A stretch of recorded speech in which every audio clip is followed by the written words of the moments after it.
All right, hi everybody. This is John with True Shot Gun Club. I'm here with Curt and Steve, Mrbigkid. You can find him at his channel. Today we're going to do a follow-up review on the Hellcat Pro, comparing them to the 43X and the 365XL. So I'm going to give Steve the 365XL. I'm going to give Curt the 43X. We're clear. And I'm going to take the Hellcat Pro, and we're going to make sure we're all clear. So, Steve, you own the 365XL. Yep. We've all went out and we shot all three of these. Which one? How does that compare to the Hellcat Pro? So the 365XL has a very comfortable grip for me. I like the grip angle, everything like that. Now the ergonomics, the grip itself is a little smoother than the Hellcat Pro. That being said, I don't know what kind of aftermarket accessories exist for the Hellcat yet, but I know it's compatible with the original Hellcat accessories, triggers, stuff like that. So overall impressions, I shot them actually about equal. I went out and shot these last weekend, trying to compare them side by side. Rapid mag dump on both, and it felt very similar. I was hitting just about the same speed and everything. So as far as feel and ergonomics, they're about tied for me. Now let's hold these up next to each other real quick. We'll do the XL and the Pro first. So size-wise, I mean, they look pretty much about the same height-wise. Yeah. With the Pro, you do get a little longer barrel. So if you look from the rear of the grip to the trigger, you see that the Pro's a little bit thicker while the 365 is a little thinner. Now I'm going to hand Curt the XL. So what do you think compared the XL to the Pro? Shooting them back to back, I would say that the recoil impulse on them on the two of those are really very, very close. John and I were talking. I happen to think that the 365 was a little bit softer of a recoil impulse than the Hellcat Pro. You kind of thought the opposite. I mean, that's how close it is. Yeah. So overall, we're really kind of nitpicking here at this point. They're both great guns to shoot. I know some of the smaller compacts and micro compacts, they can get kind of snappy. Both of these are great.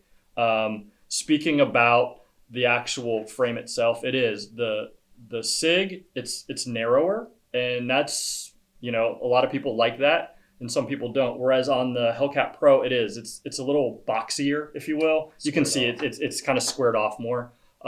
And it really does come down to personal preference. And I would really suggest people not only go out and check them out, in the gun shop, but put some rounds through them too. Because the thing I found, like with the Hellcat Pro, when I initially grabbed it, it felt kind of boxy, especially compared as we kind of shot these back to back.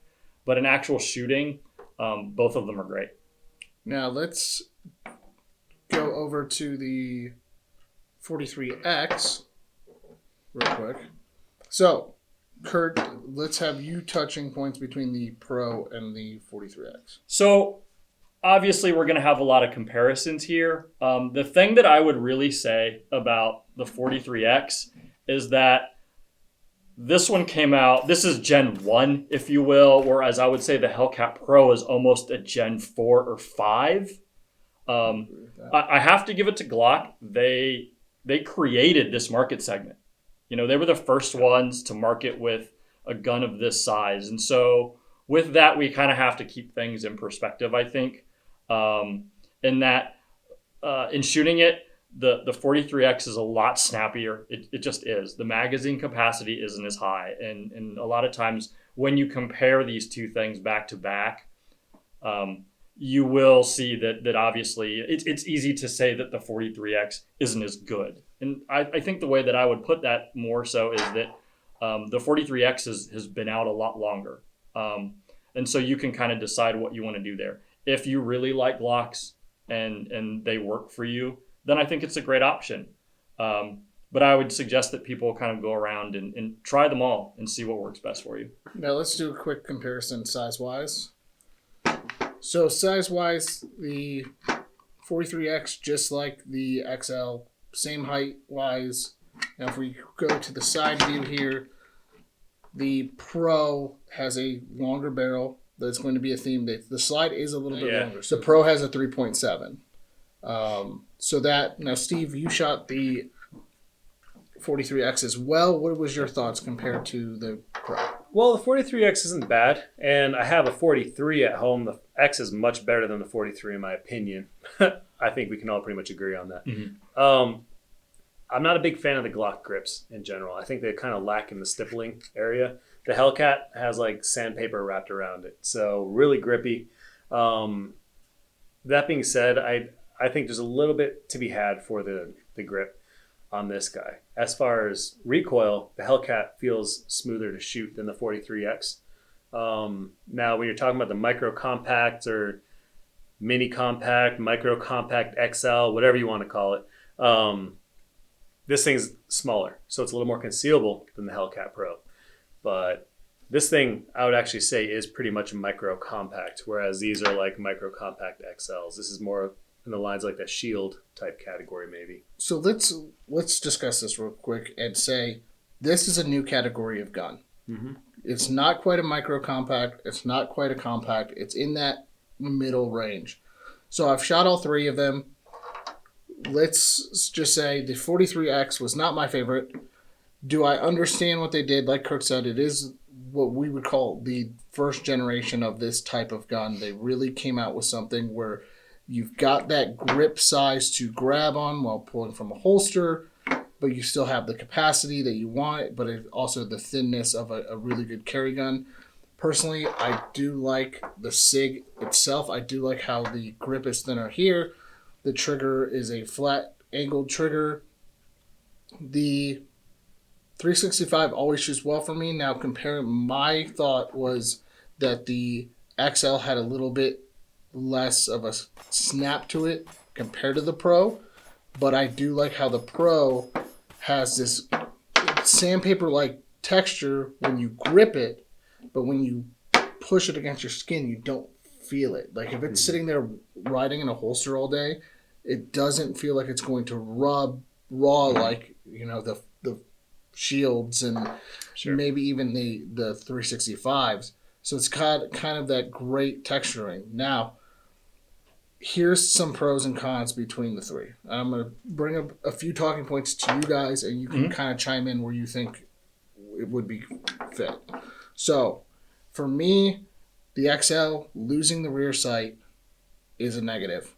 We also have a 12-round flush fit mag, but a 15-round extended mag. So I can get the same capacity, but when I insert the mag, I'm gaining so much more height and grip length compared to the flush fit mag of the Pro. The 43X wise, it is a 10-round magazine. You can get Shield Arms mags that make it 15, but now I'm spending more money compared to what I would spend on the Pro. I'm adding $30 a mag for 2 mags, where I get 2 15-round mags with this. The only other talking point that I want you guys to touch on too that is the accessory rail. Proprietary, 2-slot Picatinny. So I think for me, the Pro wins out for that reason. It's got these added bonuses. And let's kind of dive in deeper. So who wants to pick up first? I'll jump in. I think when we first got the Hellcat Pro in, and kind of coming at it from a manufacturing standpoint, I looked at the Hellcat Pro and went, oh, they pretty much laid all three of these two guns out and said, all right, how do we make it better? What works, what doesn't, what can we do? And it is. The Hellcat Pro is very EDC purpose driven, like you were talking about with the texturing. It's aggressive enough that you can get a good purchase on it, but it's not so aggressive that it rubs you wrong. I like the fact that it still has the rear iron sights, whereas on the 365 it doesn't. Again, these are some give and takes. Maybe that's not a big deal for you. Maybe it is. I do like the fact that they all have an optics cut on them, so that's always an option. That's great. Other than that, I think it is. I think in terms of triggers, they're all pretty similar. They're different just based on different brands. And if you've shot Glocks versus Sigs versus Springfields, they're always going to be a little bit different. But I would say pull weight is pretty similar across all three. Would you guys agree? Yeah, relatively similar triggers. Yeah. Cool. Well, I guess I mean, they pretty much touched on all like the big differences of the three different guns. Now, one thing that I will bring up is if you guys are used to shooting one platform, you might have trouble adapting to a different platform. What I mean by that is the slide release lever. So the Hellcat Pro, just because I'm so used to, I put a couple thousand rounds through this guy. I've done several videos on it, upgrade videos. I reverted it pretty much back to stock for this video, but I'm very used to the controls of where everything is located on this. Now with the Hellcat Pro, I'll show you guys right here. You get your slide release lever right here. And then on the 365, you have the slide release lever, which is a lot more forward than the Hellcat. So with my grip on these guns, it's a very choked up grip. So my thumb rides very high and my support hand rides very high. But at no point is it making contact with that slide release lever. If I have that same grip on the Hellcat Pro, my thumb right here, the meat of my thumb is sitting right on top of that slide release lever. So if I'm not putting pressure, if I'm putting any pressure on it, it's going to keep that from locking back on the last round hold open. Now, after shooting this a couple hundred more times after getting one, I've learned to not do that anymore. And now I just let my thumb kind of make more contact here and just let my thumb stick up a little bit. But that's just a personal education issue. Doesn't mean there's something wrong with the gun. It just means it takes a little bit of learning. That being said, it's just a hold open. It's not that big of a deal. If it runs dry and you get a click, you rack it back anyway. So it's versus it just being locked back.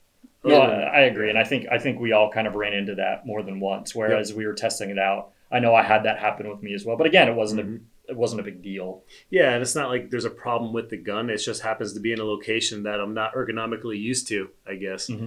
So and that was my negative point when we did our video, was that is so easy to ride because it sits so far back. If you look at all three guns, as I bring them forward, you can see how far forward the Sig sits, how far back the Hellcat sits, and how like the right in between. It's like right in between. It literally is right in between. Mm-hmm. Now, takedown's a little bit different between them. We can always talk about that. But the big thing is that gives me, if I were to give this a point, let's say this is Gen 1, Gen 2, Gen 3, whatever you want to call it. So points for listening to the customer. So point for Hellcat for listening to going to the Picatinny rail. Points to Sig for being the first one to do night sights from the factory. Okay. Which is right, because nobody else was doing it. It was always an added buy-on for Glock. Mm-hmm. They were also the ones with the 15-round mag. I mean, that was revolutionary. Yeah, they were the first ones to do it. Now, yes, it sticks out further.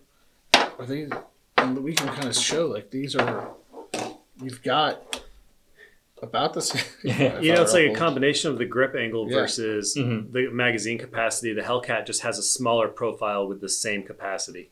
Right. Yeah. So less stuff sticking out your belt. I will say, point to, it's going to sound like we're Glock haters now. Point to these two because they came from the factory standard with an optics cut, if I'm not mistaken. The XL, did it come standard with an optics cut, or did it was that an add-on buy? No, it came standard with the optics cut. And actually the rear, if I recall, the rear optics plate, if you decide to keep the plate without putting an optic on, it's actually a night sight as well. Mm-hmm. So you have a nice set of sights on there if you're not like a red dot person. But again, you're losing your rear sight. So that nice night sight is sitting inside the Sig box at home right now. Right. So Glock gets, the MOS is the next step. So they came out without the optic cut standard, but when it did come out, that wasn't a thing. I would say it wasn't mainstream as it is today. Right. So I can't fault them for it, but they did adapt. The big thing for Glock and Sig right now is the aftermarket. They both get points for that because as you can go to Steve's channel and watch his videos, there are aftermarket grip modifications you can do to the XL.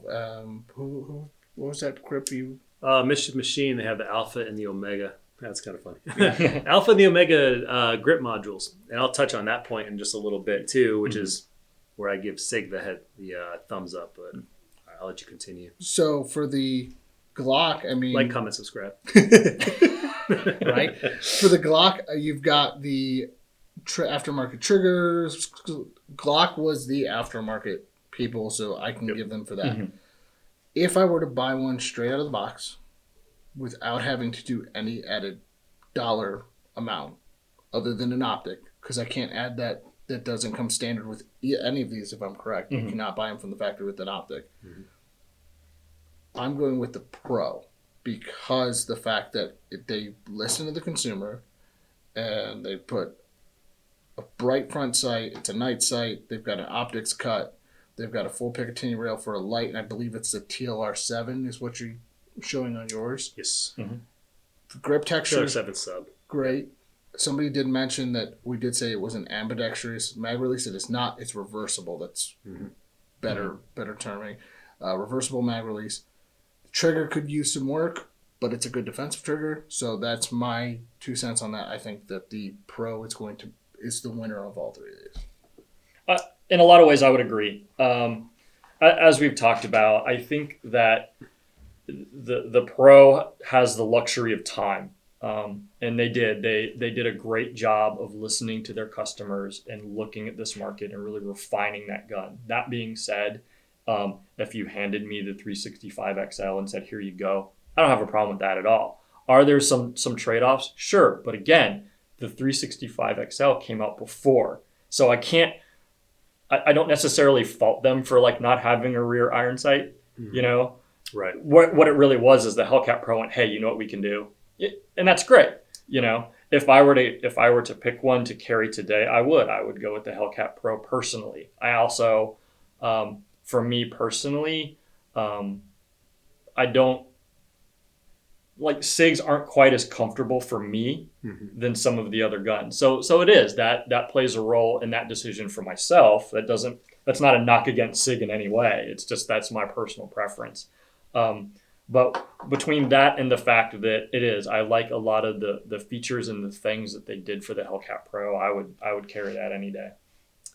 So I guess it was really neck and neck because, like I said, I've done like a comparison myself pretty extensively between these two, and surprisingly, I actually feel the same way. If I was to have zero intention to ever modify a handgun and I just wanted to buy one from factory, it would probably be the Hellcat out of these three. Now, even though I think I can shoot this one a little bit better, but that could be because I put a couple thousand rounds through it. This guy right here, and I think the big winning point right here is from factory, you have co-witnessing sights. That being said, you have a flush fit 15 round mag, whereas this one requires that big old extension on the bottom to get that full 15 rounds. So this will stick out a little further. Now, I do conceal this. I carry this with the 15 round mag sometimes too. But this has the same profile as a 365 with a 12 rounder, except you got the additional 3 rounds there. Now, if I was to want to upgrade guns, if I bought a gun with intentions to completely pimp it out and upgrade it, I think I'd actually go with the 365 because of all the aftermarket accessories. And they have the grip module system on the 365. So you can remove this grip, buy a new one aftermarket, and they'll ship it right to your front door because the frame itself is not serialized. So if I want to upgrade that, you can also get slides I've seen for the 365 that do have the option for co-witnessing sights. So if I want to spend a lot of money, I mean, you're talking about $1,000 between a frame and a slide on this thing now. But I would probably choose a 365. And just for clarification, the serialized part on the 365 is actually the fire control unit, correct? It's the fire control unit, Yeah. Exactly. So you can kind of see there's like a little serial number right here, and that little part just pops out with this rear pin. So you pop this rear pin out, and then that fire control unit comes right out. You can slap it right into any other frame module or grip module. Mm-hmm. Now, we've all agreed from the factory. Now, if I were to spend thousands of dollars, and somebody did bring up a couple comments in our video, hey, if you upgrade, there's a chance, it's a lawyer's dream. We're not lawyers. We don't know the answer to that, but we'd love to, Arm Scholar, if you're listening, we'd love to have you on, bud, to kind of talk about that. Great guy. If Steve met him, I'll text him right now if you want. Let's get him on. let's get him on here to talk about legality of that. But that is a good point. I don't know the legality. We had it in our comments. There was a few different comments on the legality of upgrading just a trigger. So with that upgrading, don't know. Not a lawyer. Don't claim to be a lawyer, even on the internet. So that being said, we've all kind of agreed that the Hellcat Pro is the clear winner factory. I still think that there is a market for these two because this is not going to fit everybody. Absolutely. At the end of the day. Yep. Go out, try them all, see what you like, and pick which one you think is winner. The amount of money, the Pro I believe comes in at $636 MSRP. I believe this is about the same price, and this is about the same price. Yep. The amount of money you're going to spend on these two to get to here, the old saying "buy once, cry once," kind of plays into that. If this fits your hand better, go with this. If this fits your hand better, go with this. It's use the tool that you shoot the best. And for me, I shoot this. It's surprising how well we shot this compared to this and this. Yeah. It's very true. And like I said, my bias probably comes from the fact that I've owned this for a longer time and have shot it. Now, I do own a Hellcat Pro as well, and that has made it into my rotation. And my wife actually likes the Hellcat Pro a lot more than my 365 now. But I carry this a lot more pimped out than what you see here, which kind of sets it way above even what the Hellcat is because of all the stuff that I've done to it. But as far as stock configuration, if you don't really want to do anything else other than add an optic to it, I'd say go with the Hellcat Pro. And I think the biggest reason is the capacity. The capacity with the flush fitting mag is very impressive. Do either of you have any other points you'd like to add? The only other thing I might throw in there that I found for me personally is between the Sig and the Springfield. If you put them side by side, the grip dimensions are very, very similar. That being said, at least for me, when I'm getting a hold of that gun for draw, I have a much easier time getting a hold of the Hellcat than I do the 365. Yeah, again, that's me personally. So that one actually really kind of stood out for me because when we were kind of doing some drills and kind of testing that initial grab on that grip, it's just for whatever reason, it's easier for me on the Hellcat. Yep. Well, I'd like to take anybody else. I'm good. Good. Steve? Yeah, like, comment, subscribe. Yeah. So I'd like to take a moment to thank Steve. Go see his channel, Mrbigkid. Like he said, like, comment, subscribe below. And we hope to see you guys later. Awesome. Thanks. Thanks, guys. Thank you.